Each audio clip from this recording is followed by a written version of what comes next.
Hi friends, माझं नाव पूजा आहे. माझं वय 20 वर्ष झालं होतं. नुकतंच माझं कॉलेजचं शिक्षण पूर्ण झालं होतं. मी एका छोट्या शहरामध्ये राहत होती. शिक्षणानंतर आई बाबा लगेच माझ्या लग्नाची घाई करू लागले होते. पण आपल्या शिक्षणाचा कुठेतरी उपयोग व्हावा आणि आपण आईबाबांना 2 पैसे कमावून द्यावेत अशी माझी मनापासून इच्छा होती. लग्न होऊन सासरी गेल्यावर नवरा मला जॉब करू देईल की नाही याची मला शंकाच होती. यामुळे मला वाटायचं यावेळी आपण कुठेतरी जॉब शोधला पाहिजे आणि काहीतरी कमावून दाखवलंच पाहिजे असं मला सतत वाटत असे. यामुळे मी आता आमच्या शहरामध्येच एखादा जॉब शोधत होती. आई बाबा मला सतत म्हणायचे, हे बघ पूजा, तू आमची एकुलती एक आणि खूप सुंदर मुलगी आहेस. तुझ्या बाबतीत वेगळे काही घडू नये ही आमची मनापासून इच्छा आहे.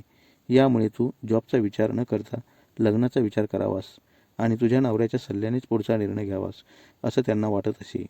आईबाबांना माझ्या कामासाठी तयार करणे खरोखरच खूप अवघड होऊन बसलं होतं. पण काही दिवसांनी मी त्यांचं मन वळवण्यास यशस्वी झाले आणि त्यांनी मला जॉब करण्यासाठी परवानगीही दिली होती. एका कंपनीच्या ऑफिसमध्ये मला जॉबही मिळाला होता. जेव्हा मी ऑफिसमध्ये पहिल्याच दिवशी गेले तेव्हा कंपनीचा मालक ऑफिसमध्येच बसलेला होता. मला पाहिल्यावर तो खूप खुश झाला होता. जणू तो माझीच वाट पाहत होता. त्याचं सारखं माझ्याकडे पाहणं मला थोडं संशयाचं वाटू लागलं होतं. पण माझा पहिलाच दिवस असल्यामुळे मी शांत राहणं पसंत केलं होतं. कंपनीतल्या अनेक कामांचा हिशोब ठेवण्याचे काम मला मिळाले होते. मी खुर्चीवर बसले तेव्हा कंपनीचा मालक, त्याला सर्व कामगार बॉस म्हणायचे, त्याने मला त्याच्याजवळ बोलावून घेतलं आणि म्हणाला, हे बघ पूजा, तू या कामासाठी फार नवीन आहेस. यामुळे शक्यतो चुका करू नकोस. तू नीट काम केलंस तर मी तुला पगारही वाढवून देईल. असं म्हणून तो समोरच्या सोफ्यावर काहीतरी काम करत बसला होता. मी माझ्या खुर्चीवर येऊन बसले आणि कामाला सुरुवात केली. अधूनमधून जेव्हा माझी बॉसकडे नजर जायची तेव्हा तो माझ्याकडेच पाहत असायचा.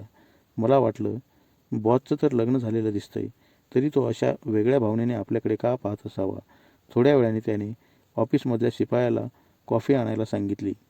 थोड्या वेळाने कॉफी आल्यावर बॉस मला म्हणाला, मॅडम, आधी कॉफी पिऊन घ्या आणि मग कामाला लागा.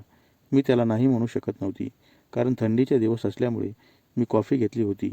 मला वाटलं थोड्या वेळाने बॉस कुठेतरी बाहेर जाईल आणि आपल्याला चांगलं काम करता येईल असं मला वाटत होतं. पण बॉसने मला पाहिल्यापासून तो बाहेरच जायला तयार नव्हता. दुपारच्या वेळी त्याने शिपायाला बाहेर पाठवले आणि ऑफिसचा दरवाजा आतून बंद केला. आता आतमध्ये आम्ही दोघेच होतो. आता त्याच्या मनात काय आहे हे मला समजलं होतं. यामुळे मी खूप सावध झाली होती. सोफ्यावर बसून तो बराच वेळ एकटक माझ्याकडे पाहत होता. पण मी त्याला एवढी प्रतिसाद देत नव्हती.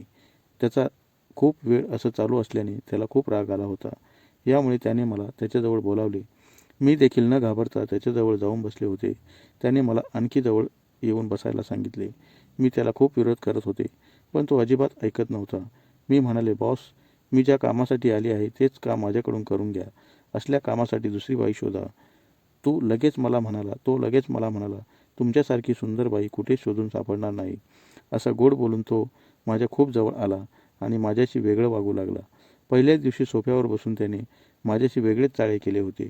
त्यावेळी मी त्याला फार विरोध केला नाही, कारण यात आपली बदनामी झाली तर आपल्या लग्नालाही अडथळा येऊ शकतो. कामाची सवय नसल्यामुळे मी त्या दिवशी खूप थकले होते. दुसऱ्या दिवशी मी ठरवलं होतं, आता आपण ऑफिसमधल्या कामाला जायचंच नाही. मी असं घरात सांगितल्यावर त्यांना वाटलं, पूजाला पहिल्या दिवशी एवढा कंटाळा आलाय, दुसऱ्या दिवशी मी कामावर गेलेच नाही म्हणून बॉसचा मला फोन आला. मी त्याला स्पष्टपणे सांगून टाकले, आता तू त्या कामासाठी एखादी दुसरी बाई शोध. मी तुझ्या ऑफिसमध्ये आता कधीच येणार नाही.